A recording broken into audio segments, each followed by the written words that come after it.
കാഴ്ചയിൽ നമ്മുടെ പനിക്കൂർക്കയെ പോലിരിക്കുമെങ്കിലും അതിനേക്കാളേറെ സുഗന്ധവും ഔഷധവീര്യവുമുള്ള ഒരു അത്ഭുത സസ്യത്തെക്കുറിച്ചാണ് ഇന്ന് നമ്മൾ സംസാരിക്കുന്നത്. ആയുർവേദത്തിലെ ഹ്രീവേര എന്ന് വിളിക്കുന്ന നമ്മുടെ സ്വന്തം ഇരുവേലി.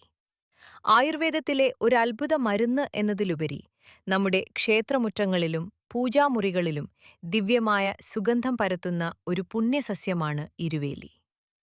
ഹൈന്ദവ ആചാരങ്ങളിൽ ഏറ്റവും വിശുദ്ധമായി കണക്കാക്കുന്ന അഷ്ടഗന്ധത്തിലെ ആ 8 പുണ്യവസ്തുക്കളിൽ പ്രധാനിയാണ് ഈ സസ്യം. എന്താണ് അഷ്ടഗന്ധമെന്നറിയാമോ? പ്രകൃതിയിൽ നിന്ന് ലഭിക്കുന്ന 8 വിശിഷ്ട സുഗന്ധദ്രവ്യങ്ങൾ ചേർത്തൊരുക്കുന്ന ഒരു പുണ്യക്കൂട്ടാണിത്. അന്തരീക്ഷത്തെ ശുദ്ധീകരിക്കാനും മനസ്സിന് ഏകാഗ്രത നൽകാനും ഈ സുഗന്ധത്തിന് പ്രത്യേക കഴിവുണ്ട്. മൺചട്ടിയിലെ കനലിൽ അഷ്ടഗന്ധം പുകയുമ്പോൾ ഉയരുന്ന ആ സുഗന്ധം പോസിറ്റീവ് ഊർജത്തിന്റെ പ്രതീകമാണ്. ഇനി ഇതിന്റെ അത്ഭുതകരമായ ചില ഗുണങ്ങൾ നോക്കാം. 2-3 ഇരുവേലിയിലയിട്ട് തിളപ്പിച്ച വെള്ളം പതിവായി കുടിച്ചാൽ മൂത്രത്തിലെ കല്ല്, മൂത്രച്ചുടിച്ചിൽ എന്നിവ പൂർണ്ണമായും മാറും.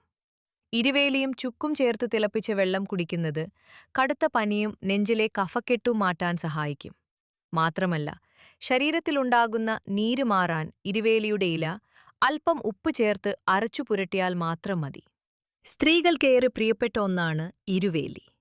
ഇതിന്റെ ഇല താളിയാക്കി ഉപയോഗിച്ചാൽ താരൻ പമ്പ കടക്കും. മുടി കൊഴിച്ചിൽ മാറി മുടിക്ക് നല്ല കറുപ്പ് നിറവും ഉള്ളും വെക്കാൻ ഇതിനേക്കാൾ മികച്ചൊരു നാട്ടു ഔഷധം വേറെയില്ല. ചർമ്മരോഗങ്ങളുടെ കാര്യമെടുത്താൽ ഇരുവേലിയുടെ സ്ഥാനം വളരെ മുൻപന്തിയിലാണ്. മാറാത്ത ത്വക്ക് രോഗങ്ങൾ, ചൊറി, ചിരന്ന്, ചർമ്മത്തിലുണ്ടാകുന്ന വീക്കവും പഴുപ്പും വിസർപ്പം തുടങ്ങിയ അവസ്ഥകളിൽ ഇരുവേലി അത്ഭുതകരമായ ഫലം നൽകുന്നു.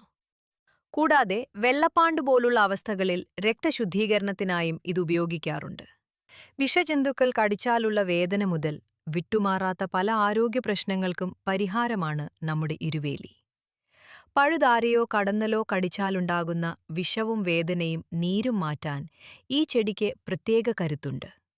അമിത ആർത്തവം, വെള്ളപ്പോക്ക് തുടങ്ങിയ സ്ത്രീകളുടെ പ്രശ്നങ്ങളിൽ ഇരുവേലി ഒരു രക്ഷകനായി പ്രവർത്തിക്കുന്നു. മാത്രമല്ല, ഹൃദ്രോഗം, വായുക്ഷോഭം, അർശസ് എന്നിവയ്ക്കും ശരീരത്തിലെ അമിത വിയർപ്പും ചുട്ടുനീറ്റലും അകറ്റാനും ഇതിന്റെ തണുപ്പ് ഗുണം ചെയ്യും.